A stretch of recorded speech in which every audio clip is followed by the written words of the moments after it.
l'organisation des élections et je souhaiterais que tout se passe sur les normes. J'ai aimé les opposants qui ont saisi la Cour constitutionnelle en bonne et due forme. C'est ça la respiration de la démocratie.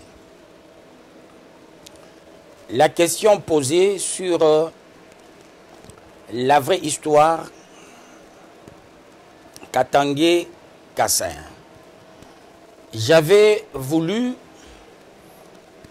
le faire après ces tractations. Nous sommes dans une période de tractations. Le faire maintenant, avant la publication, ce serait aller trop vite en besogne. Parce qu'il y a certains détails qui vont léser certains. D'où je m'abstiendrai de ça maintenant. Après peut-être la proclamation des résultats, là je pourrais être détaillant pour que tout un chacun se retrouve. Mais un petit mot, l'histoire Katangé Kassaïen, c'est une histoire bête. Parce que les gens doivent se poser la question. D'où vient le nom de lac Upemba? Ce nom vient de Mupemba. Et qui est Mupemba? C'est le premier noir. Avec l'accointance juive qui a fui les Romains.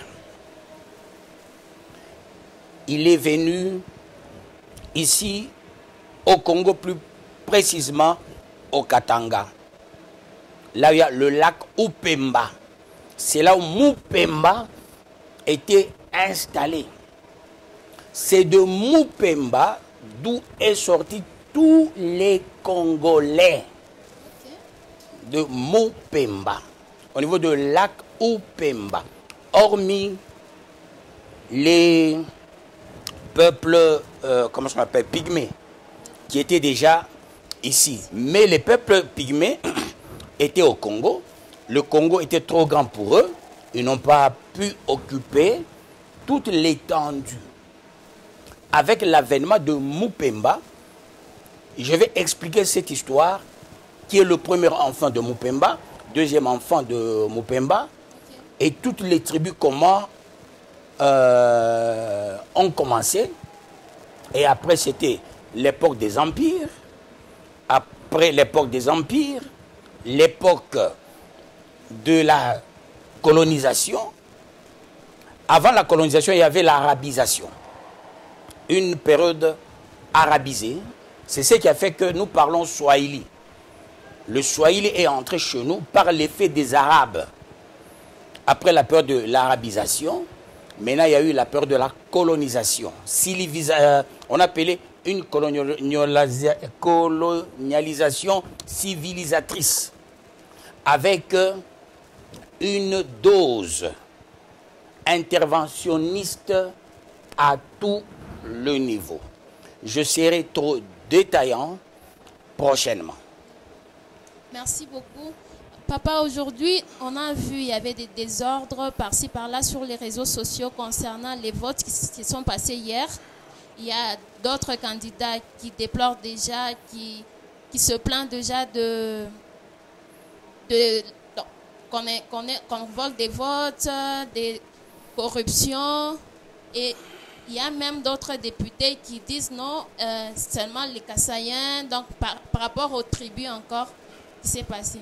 Maintenant, est-ce que c'est sage comme on a publié les résultats de diaspora sur les réseaux sociaux en disant tel est passé, tel a eu telle voix?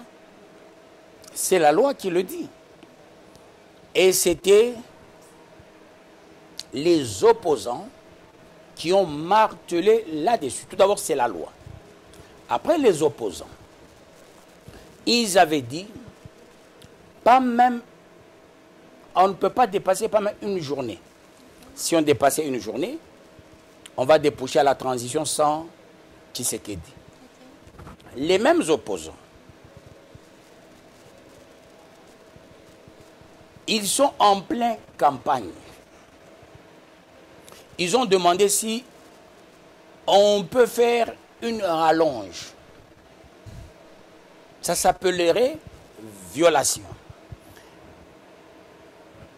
Concernant l'affichage à la diaspora, c'est la loi qui le dit.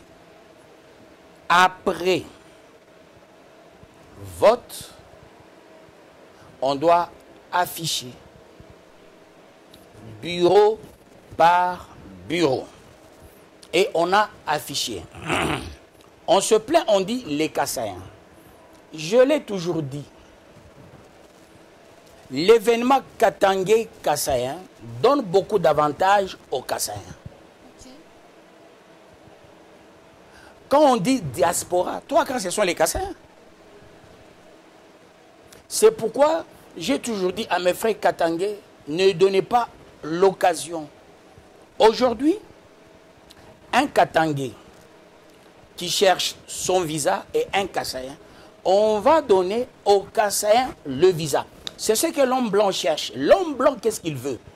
Que tous les Kassaïens quittent le Congo, qu'ils aillent vivre au Canada, aux États-Unis, en Angleterre, en Belgique, en Allemagne, en Chine. Je me rappelle du temps de Mao Tse-tung. Mobutu, il va en Chine pour la première fois. Mao guidera Mobutu vers les prisons chinoises. Dans une des prisons d'une haute sécurité, il y avait 24 Kassaïens arrêtés. Quand Mobutu il entre là-bas, les Chinois, et plutôt les Kassaïens, ont chanté la zaïroise en Chiluba. Mobutu était sidéré. Il pose la question à Mao, je ne comprends rien. Mao dira, ces gens, ils sont ici. Depuis les événements de 1960, ils ont des grandes concessions. Mais ils n'ont pas payé l'impôt. Voilà pourquoi ils sont en prison. Tu vois ça? Avec tous les événements sont en train d'avantager les Kassaïens à l'extérieur. C'est ce qu'il faut éviter. Chers frères Katangé. Mais il ne fallait pas attendre le 31 pour donner les résultats au lieu de lancer ça. Non, on appelle ça les résultats probables, provisoires. Parce que les gens doivent comprendre la politique électorale. Okay. Je donne un exemple. On affiche,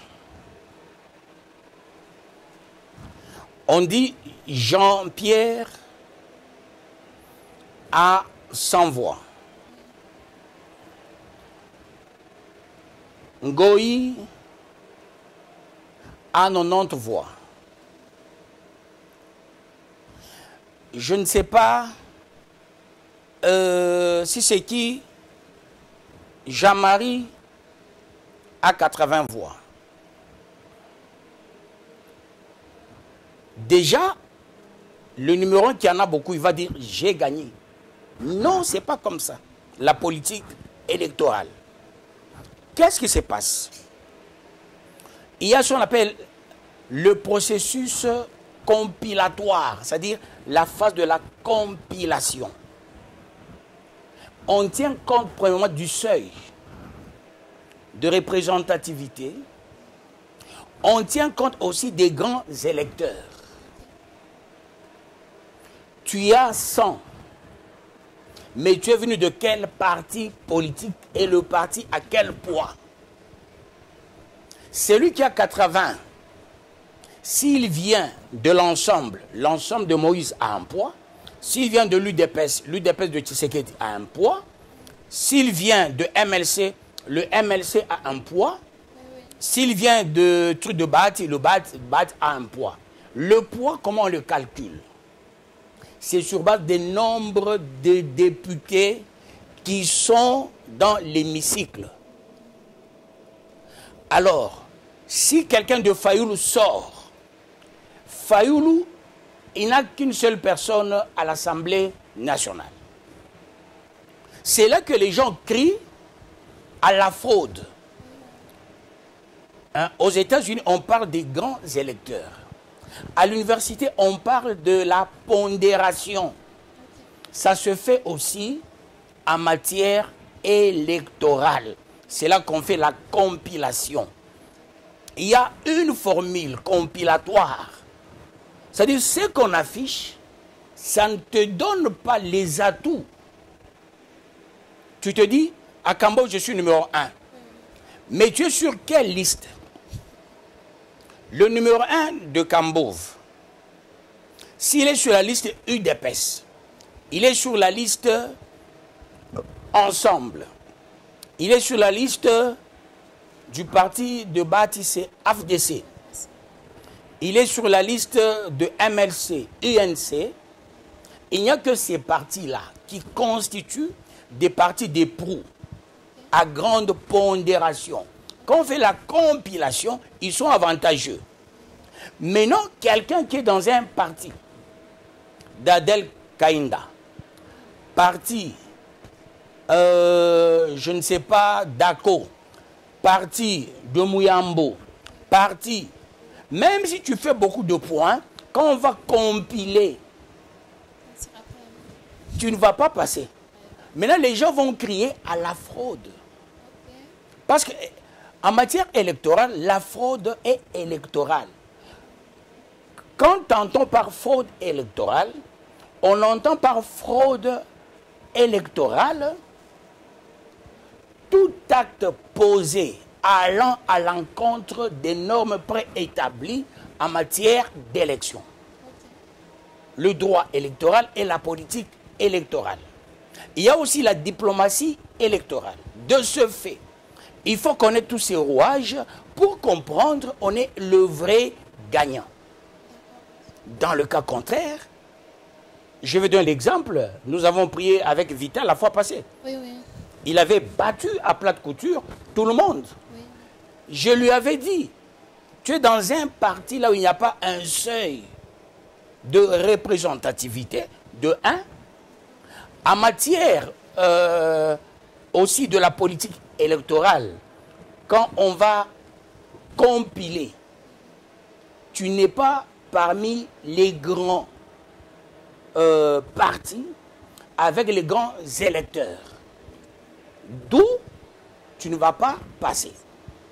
C'est ça que je lui avais dit.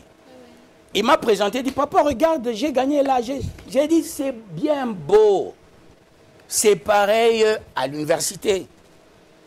Il y a des cours à grande pondération et des cours à moindre pondération. Aujourd'hui, avec le système LMD, les cours à beaucoup de minutes et les cours à peu de minutes, tout ça, ça compte pour comprendre, j'ai vraiment réussi. Voilà pourquoi les gens qui regardent tout ce qu'on affiche, il ne faut pas qu'ils fêtent. Quand on va compiler, on va sortir les premières tendances. Ce n'est pas le moment de fêter. Ce n'est pas le moment de dire je suis gagnant. Il y a ceux qui vont fêter, oui, on va les arroser. Après, c'est une erreur gravissime. Et aujourd'hui, les résultats ont changé. Disons non, hier c'était au-dessus, aujourd'hui on a encore changé. Il y a eu corruption la nuit. Bon, ce sont les humains qui font ça, ça ne peut pas manquer. Oui. Ça ne peut pas manquer. Tu sais, moi, j'aime le flair play. Tu gagnes, tu ne gagnes pas, tel passe, tel ne passe pas. 5 ans, c'est tout ça à cause de 21 000 $. 21 000 $ emballés. Et les chariomènes, et les pasteurs, et les sentinelles, et une fille qui ne sait même pas signer. On m'a fait rire, une maman, elle a déposer sa candidature, on dit signe ici. Elle doit signer à 3 endroits. 3 signatures. Une même personne, 3 signatures. Mais une pareille veut nous représenter, ma foi. Merci, papa. Je t'en prie. Merci beaucoup. De par l'histoire qui se passe dans notre pays, les guerres qui sont du côté de l'Est de notre pays, au début, vous avez dit, dans l'une de vos prédications, vous avez dit les Katanga, l'université du Katanga était précisément pour les Rwandais et les Burundais. Donc, ça veut dire qu'on vivait en paix avec les gens de l'Est. Qu'est-ce qu'il y a eu, qu'est-ce qui a poussé, qui est cette guerre entre l'Est de notre pays avec nous? Or, au début, on vivait ensemble avec eux. Non, au Katanga. Nous étions un même pays. Okay. Notre pays était Congo, Rwanda, Urundi. Okay. C'était un seul pays. Congo, Rwanda, Urundi. Comme l'homme blanc, je ne cesserai de le dire, n'avait pas besoin du Katangais. Il a privilégié le Rwanda, Burundi, ainsi que les Zambiens. Ces gens viendront exterminer les Katangais et on a fait venir les gens du centre. On appelle la politique de la toile d'araignée. C'est ça le propre des Kassaïens. Ils ont la politique de la toile d'araignée. Donc ils peuvent se retrouver partout au Congo. Oui, oui. Voilà pourquoi on les a fait venir. On a dit les Rwandais, les Burundais, les Kassaïens et les Tanzaniens, et plutôt les Zambiens, sont les grands travailleurs. Mais les Katangais sont les paresseux. Ça, c'est l'homme blanc. Okay. Alors c'est ainsi, on a planifié. Qu'est-ce qu'il faut faire? La médecine, l'université de Lubumbashi, c'était l'université pour les Rwandais, les Burundais, les Kassaïens, les quelques Zambiens qui étaient ici. Mais pas le Katangais. Le Katangais, on l'envoyait faire la psychologie à Kisangani. Ceux-là qui finissaient à Mutoshi, Don Bosco, Etso, Viombo et d'autres écoles techniques, on les envoyait à Kinshasa. On faisait à dessin, on dit, il fait extrêmement chaud. Au Katanga, il faisait froid. À 7 heures, à notre époque, tu peux même trembler. Il faisait extrêmement froid. Alors maintenant, il faut envoyer ces gens à Kinshasa. Pourquoi? Qu'ils continuent à danser avec les Kinois qui sont les grands danseurs. Qu'ils continuent avec les femmes. Qu'on fasse la symbiose. Comme à Kinshasa, il n'y a pas d'exploitation, pas de mine.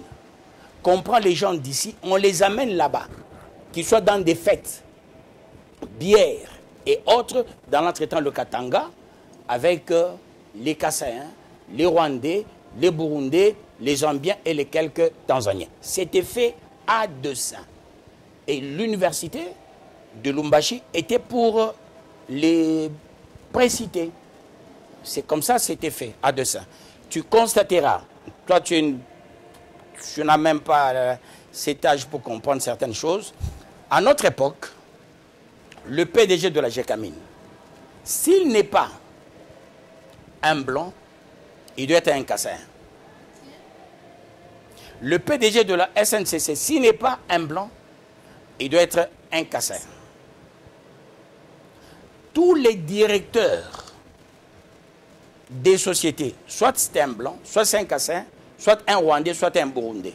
Pas un Katangais. Les divisionnaires, soit un blanc, soit un Kassaïen, soit un Burundais, soit un Rwandais. À l'hôpital, les médecins, soit un Rwandais, Burundais, soit un blanc, Rwandais, Burundais, pas un Katangais. À l'époque, c'est comme ça qu'on avait réparti les postes. Alors, C'est ainsi que les Katangais s'appuyaient sur les Kassaïens. Vous, vous êtes nos frères. Ça n'a pas enchanté l'homme blanc. L'homme blanc aime beaucoup le Kassaïen, pas au Katanga, pas au Congo. Il aime le Kassaïen à l'extérieur de ce pays. Ils se disent, ce sont les travailleurs. Alors, laissez ces gens ici, il faut les diviser avec toutes les tribus. Et c'est là que tu verras, les Kassaïens ont des problèmes avec tout le monde. Ici, au Congo. Quand tu es à Kinshasa, on appelle les Kassaïens Balouba. Les Balouba. Les Balouba. Quand tu es au Bas-Congo, les Balouba. Quand tu es à l'Équateur, les Balouba. Quand tu es les Balouba, ainsi de suite. Là où on ne fait pas trop de problèmes aux Kassaïens, c'est à l'Est. On ne fait pas trop... Parce que les gens de l'Est, ils n'ont pas dans ça. Ah, ils ne sont pas dans ça. Et ils pensent à autre chose. Ils se battent pour faire des affaires, étant donné chez eux, il y a les minéraux qu'ils exploitent, par moment, les minéraux qui échappaient à la caisse de l'État. Au Kasaï, avec le diamant, ils exploitaient. Alors ces gens se comprenaient. Tu constateras, depuis que le Congo est Congo, les premiers à voir les avions, c'était les Kassaïens. Ce sont les avions. Ce sont des grandes constructions. Partout où ils partaient, ils construisaient des étages.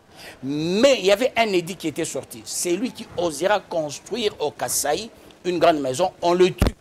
Si tu vas au Kasaï, tu vas constater la plupart des maisons, il n'y a que des orphelins. Mobutu a tué les Kassaïens têtus qui construisaient des grandes maisons. Si tu veux construire une maison en étage, construis à Kinshasa. Les premières grandes maisons du Bas-Congo, les premières grandes maisons du Katanga, ce sont les Kassaïens qui avaient construit. Construisez ailleurs, pas chez vous.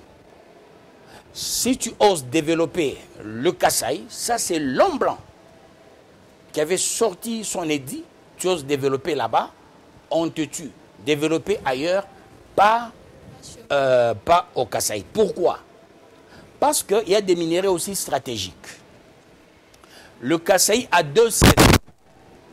Dans une même année, vous produisez 2 fois. Alors pour l'homme blanc, il faut que le Kasaï soit vierge. Au Katanga, il faut que Kambove soit vierge. Qu'on occupe partout, pas à Kambove. Ça, c'est le plan de l'homme blanc. D'où il faut fermer Shinkolobwe. Il faut laisser le Kasaï vierge. Dans l'entretemps, qu'on crée de trous partout. À Kolwezi, là, on fait des minéraux. Un jour, les minéraux ne se renouvellent pas. Mais les minéraux s'épuisent. Alors, il faut épuiser ce côté-ci. Il y a d'autres minéraux stratégiques côté Baloubakat. On a distrait les Baloubakat ici, dans le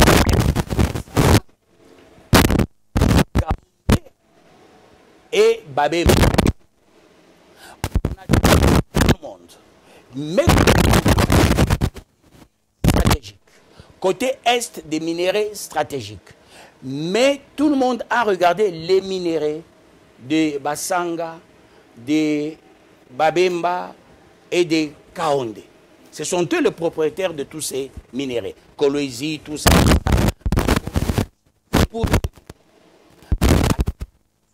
Maintenant,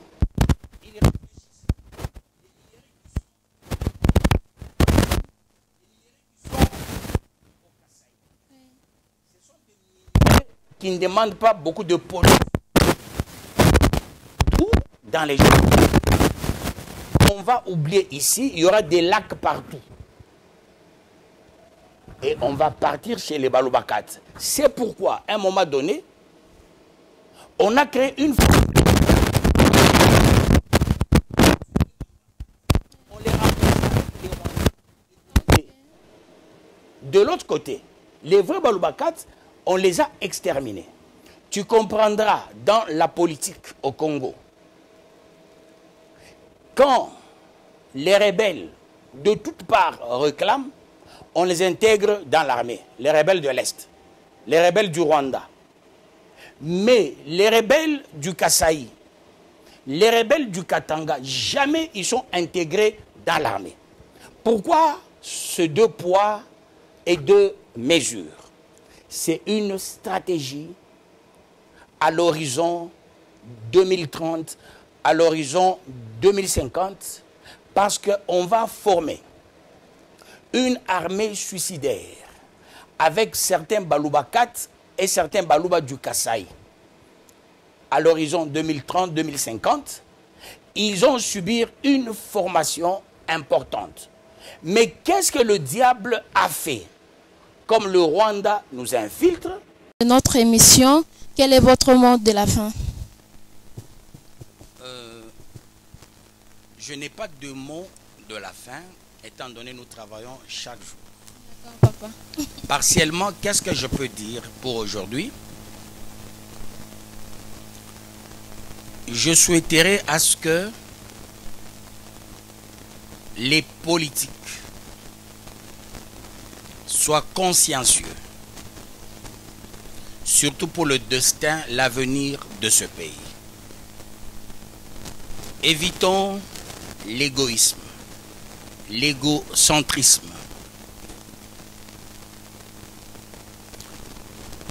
Si les opposants constatent qu'il y avait des irrégularités, je vais conseiller aux opposants de sensibiliser leurs militants, de saisir la Cour constitutionnelle, de saisir toutes les cours internationales. Aussi, de penser à une chose pour montrer leur popularité, d'initier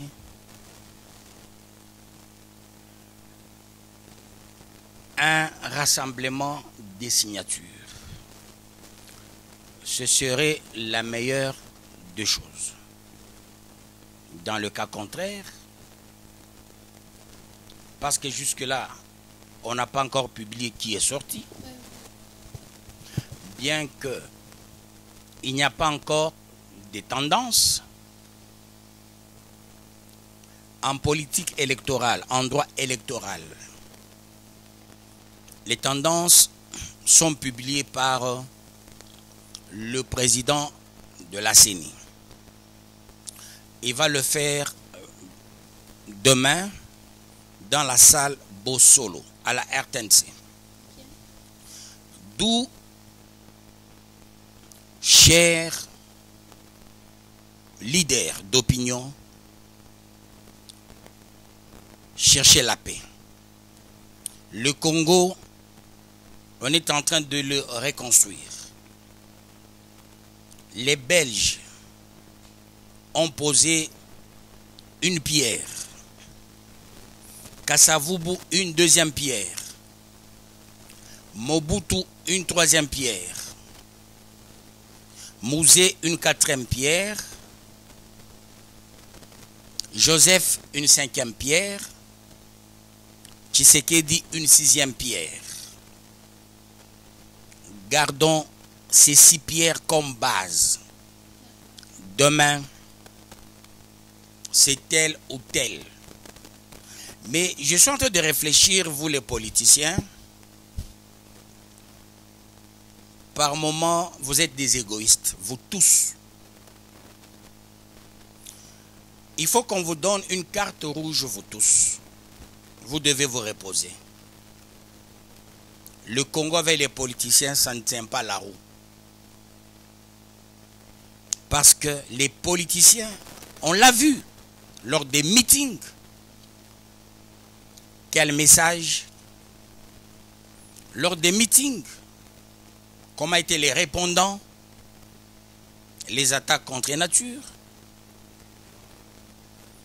Je souhaiterais que vous puissiez aller en retraite. Même si tu as 20 ans, va en retraite, laissez-nous la place, nous, de la société civile.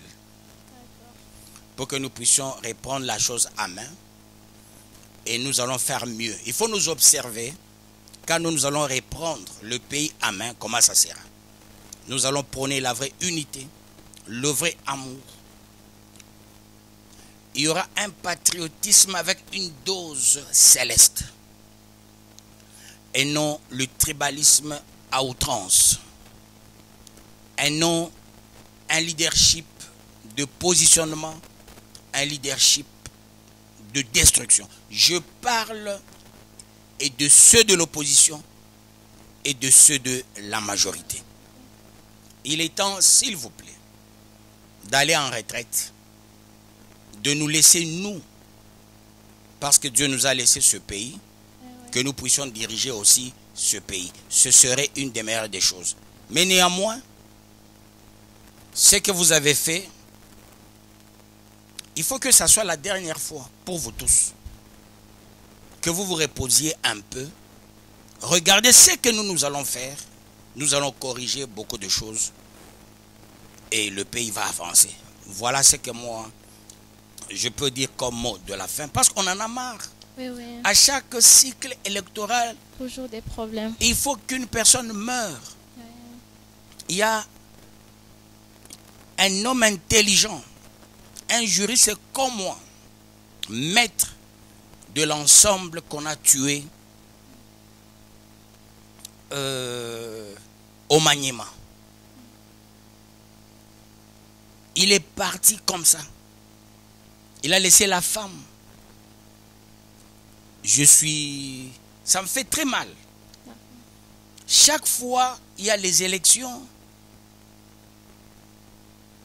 on sent vraiment des choses contre nature. Je vous prodigue un conseil. Utilisez des canaux fiables pour la restauration de la paix dans ce pays.